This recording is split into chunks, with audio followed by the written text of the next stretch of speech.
Hi, I'm Richard Dunwoody and you're watching FHM.com. I think for the Grand National, to enjoy it, there'll obviously be the sweepstakes and everything, and you'll get your horse drawn out of that. I think a lot of offices do that as well. But 40 runners, I'd choose maybe 2 or 3 shorter priced horses, and then a couple of long shots on the day, and just have a bit of fun, back them each way. So if they come in the first 4, some bookmakers now pay out on 5th as well. So look around, see if you can get a bookmaker that pays out on 5 or 6 places as well, and just have a bit of fun. So people talk about the ground.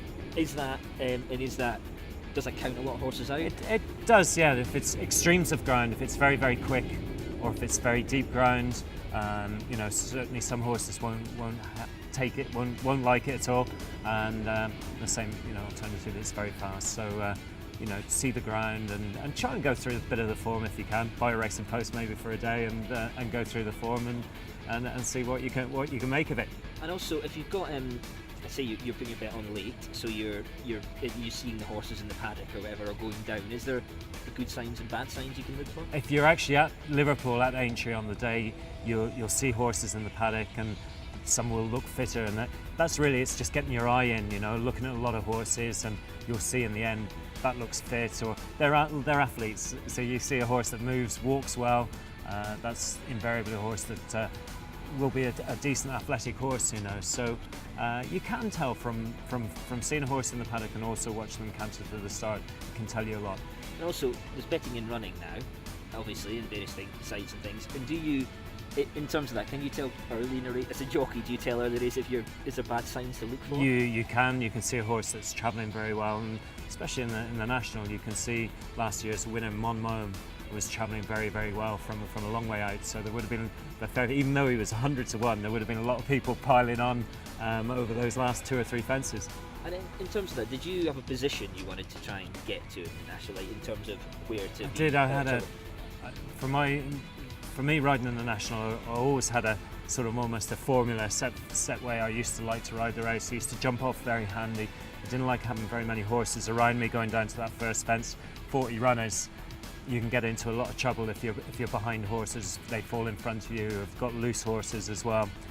So you get a good clear run maybe down over the first sort of 5 or 6 fences. The 6th fence is Beeches. That's the first real big problem fence. And then you just settle into a rhythm. It's a long way as well. But then Beeches second time round, you jump then Canal, Foynaven fence, Canal turn. And then you're really concentrating, 6 fences to go, you're really concentrating on riding a race in it. So, and that's really then when you start pressing the accelerator. So you always won it twice. Now, in terms of that, do you have, were they both horses that had won long distances before, over 4 miles, say before, or is that something you should look for? Yeah, obviously West Tip had fallen the year before. He was going very well at Beeches second time around.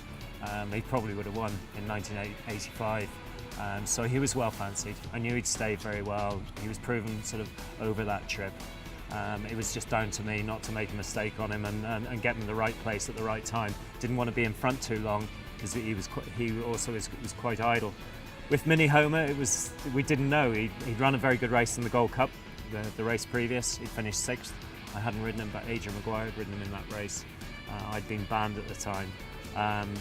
But with him, it was just basically seeing how things panned out. He also was a very lazy horse in front, so again, I didn't want to hit the front too soon. I did actually get to the front with probably a furlong and a half to go. Nearly got beat because I got there and he idled. But yeah, you just have, like any other race, you've got your tactics as a jockey and you've got to get them right. And in terms of jockeys, are there such things as national specialists, for example? Well, there is, when you see over the last few years since I've retired, obviously Carlo Ellen's he's retired now. He had a fantastic record, but the jockeys around at the moment, Ruby Walsh, he's won it twice also. He's got a tremendous record in the race. Paul Carberry's a fantastic rider over those fences. Unfortunately for Tony McCoy, he's never won it. He's been placed a couple of times. But every year it comes around, the National comes around, and everyone's saying, will Tony McCoy win it this year? And the question is always asked. See if he does it. And do you have any particular horses you talk about? I know you talked about like the general fund, but is there anybody that your £5 is going on at all? Yeah, we'll probably, as the race as it becomes closer, you'll see horses. They'll look well handicapped on some of their last runs.